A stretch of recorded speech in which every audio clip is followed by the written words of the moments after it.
Você provavelmente pensa lá no fundo que você é uma pessoa boa, não é mesmo? Eu conto, vocês contam.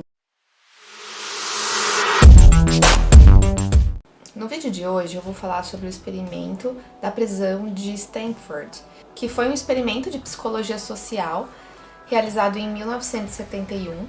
E esse estudo, ele sugere que quando a coisa fica muito feia, você muito provavelmente se tornará um monstro para com seus coleguinhas humanos. E esse mesmo estudo concluiu que se você é a vítima, né, no caso, você tem uma maior tendência a se tornar cada vez mais passivo e mais, como eu posso dizer, quebrado, sabe? Você se quebra por inteiro, sua identidade se dissolve. E provar isso é tão fácil que o seu próprio colega de faculdade poderia fazer isso com você. Dá pra acreditar? Não. E o responsável por esse experimento foi Philip Zimbardo, e ele queria provar com esse experimento as consequências de um aprisionamento. Mas quem é que tem tempo de ir numa prisão de verdade, né? Se é que isso é possível. Por que não montar uma própria prisão lá nos porões da própria faculdade? Então foi exatamente isso que Zimbardo fez. Ele pegou o porão do departamento de psicologia da Universidade de Stanford e o transformou numa prisão simulada. Tcharam! E para ajudar ele nesse experimento, ele contratou alguns estudantes da própria universidade e dividiu ele em dois grupos, em guardas e prisioneiros. Os prisioneiros, eles foram contabilizados exatamente como numa prisão. Primeiramente, eles vão chegando lá, tiraram os pertences deles, eles perderam a identidade, ninguém era mais chamado pelo nome, eles eram chamados por números, né? Então, ao invés de fulano, sei lá, chama João, ele era o número, sei lá, 14. Perderam roupas, tiveram que tirar suas roupas íntimas e usar um roupão, todos eles iguais. Do outro lado, os guardas, eles foram vestidos com uniformes de oficiais, também foram armados com cacetetes e deram para eles óculos escuros para que eles não tivessem contato visual com os prisioneiros. Nenhuma instrução específica foi dada para esses guardas, apenas para que eles protegessem a prisão e mantessem todo mundo na linha. E eles fizeram isso pra caramba. Já no primeiro dia, os guardas ficaram completamente brutais, agressivos.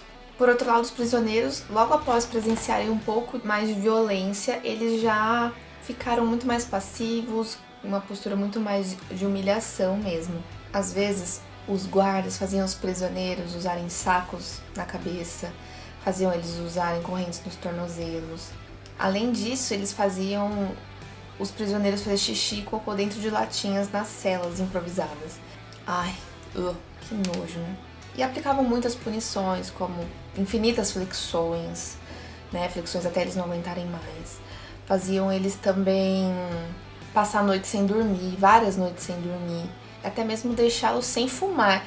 E acredite, em 1981 isso era uma baita tortura. Alguns guardas se tornaram verdadeiros babacas. O mais babaca de todos, ele até passou a falar com um sotaque diferente, né? Um sotaque que talvez ele reconhecia de filmes, como os policiais usam. Passou a usar técnicas de guardas de prisões de verdade nos prisioneiros simulados, como, por exemplo, colocar um prisioneiro contra o outro e diversas outras formas para fazer os prisioneiros ficarem cegamente obedientes, assim como na vida real. Bom, é fato que o pessoal que estava participando do experimento perdeu completamente a noção de realidade, a noção e o contato com a realidade, porque às vezes nem pareciam que eles lembravam que aquilo era um experimento apenas, e que eles poderiam deixar de participar a hora que eles quisessem. Alguns prisioneiros estavam realmente sofrendo muito. Tinha um que precisou ser mandado para casa apenas depois de 36 horas do experimento. Tem um outro que ele ficou sem comer aí por vários dias, né? Ele fez tipo uma greve de comida para ver se alguém enxergava ele.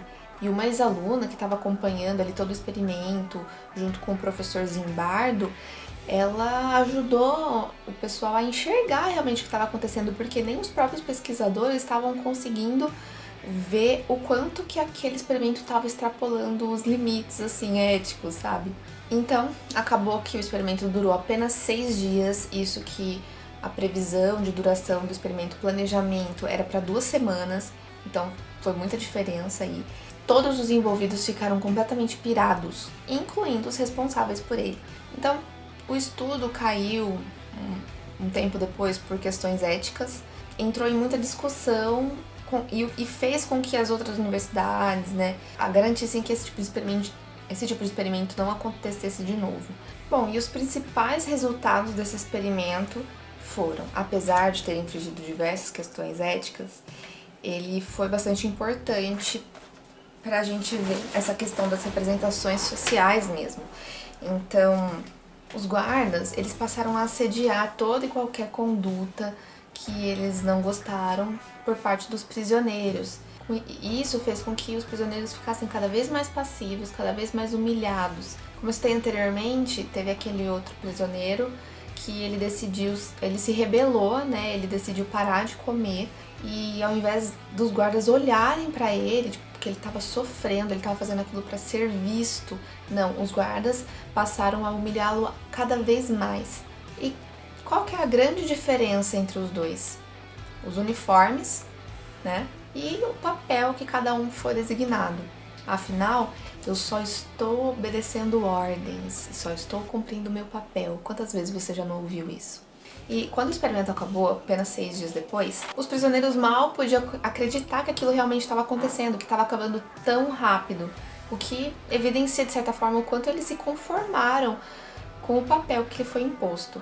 Por outro lado, os guardas, eles ficaram um pouco tristes de ter acabado tão cedo, porque eles se acostumaram tanto com essa nova identidade social, inclusive sentiram prazer ao desenvolver esse experimento. Então, a gente conclui que a situação, o momento, influencia muito no comportamento dos indivíduos, mostrando que a força das representações sociais podem mostrar quem são os mais agressivos, quem são os humilhados, e as pessoas vestem esse papel. Não apenas entre guardas e prisioneiros, mas qualquer outro papel social que você conheça por aí. Os estereótipos, né, aquilo que o seu grupo representa, você, de certa forma, acaba vestindo aquele papel. Então, a grande conclusão é que as representações sociais, elas afetam e muito o comportamento e que esse comportamento, ele é influenciado pela perda de identidade pessoal.